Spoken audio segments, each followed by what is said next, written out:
Okay, so in this video I will discuss how to design impulse response functions using very primitive vector autoregressive model, because as you remember this was one of the tasks from your coursework. So I will do it for United States. The data are expressed with quarterly frequency starting in the first quarter of 2002 and ending in the third quarter of 2020. Actually selecting this period of observation was not a good idea, because there were at least two major shocks occurring in the United States, so it might distract my analysis a bit, but it's just fine for demonstration purposes. Okay, so data for GDP were downloaded from Fred. The same applies to CPI. Inflation was calculated as percentage change in CPI index, and for interest rate I took effective Federal Reserve's interest rate. So as usual, you go to Gretel, because why not, it's for free. So file, open, user file. A piece of practical advice: it's a good idea to save your data in XLS or CSV file format, because Gretel has some problems with opening data of different formats. Yes, I have quarterly data and this is my period of observation. Now, first, so as you remember, potential output is something used very frequently in theoretical analysis, but it's also something you cannot assess directly. There are no data on potential output. We simply interpret it as some medium-run equilibrium level of output. However, you have it in three-equation model, and we have to distinguish between increase in GDP due to increase in potential output and increase in GDP due to positive aggregate demand shock. So first, what I'm gonna do is to apply Hodrick-Prescott filter.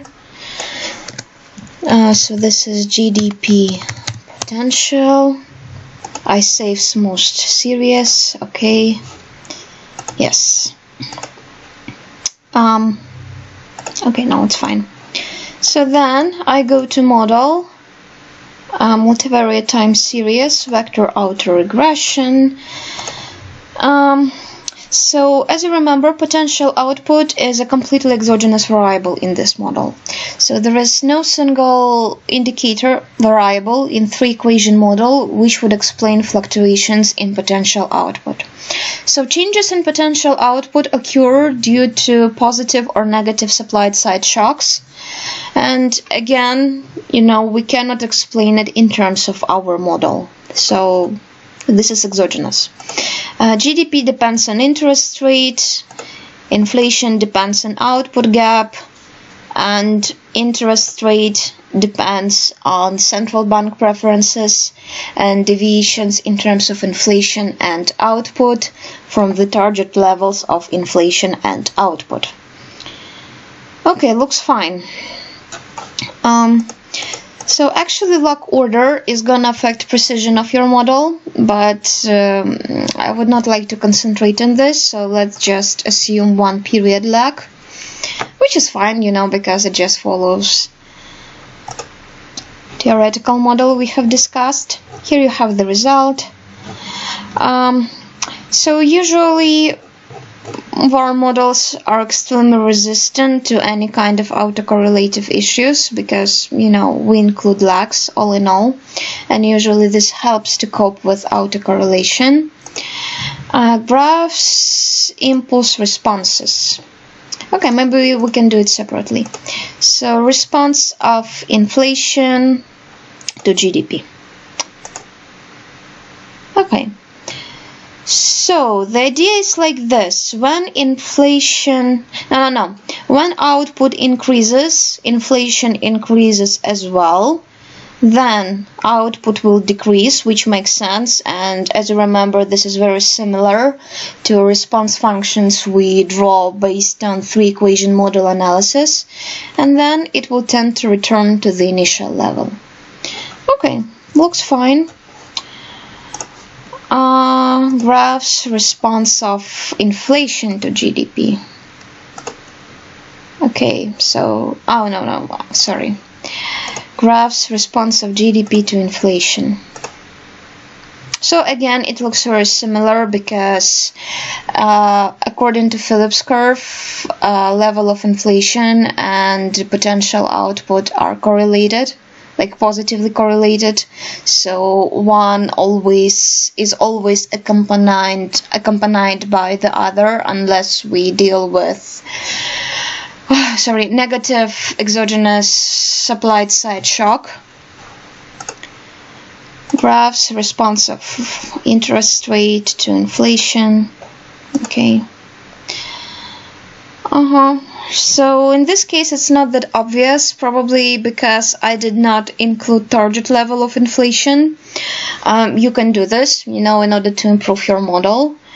So in this case you cannot find any nice pattern similar to what we discussed during classes. So basically I would say it's your task, to select proper variables and model specification and number of flags to make everything look nice and smooth. But at least now you know how to do it. So obviously I would like to include target level of inflation, just in the manner I include potential output. It will definitely introduce more precision to this model. Another thing you have to take into account is that during classes we analyze mostly closed economy.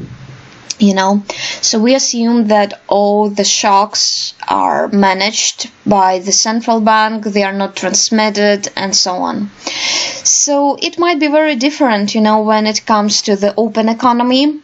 And since the majority of modern economists are indeed economists with high level of capital mobility, you might face some discrepancy between theoretical analysis made for closed economy and empirical analysis made for open economy.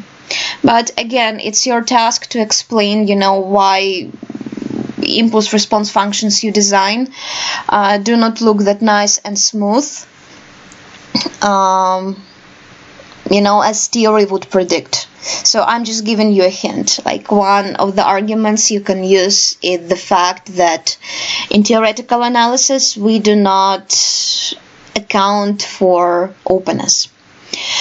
Okay, so that was it.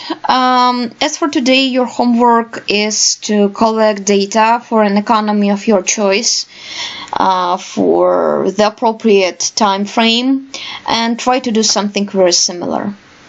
So thank you for watching and good luck.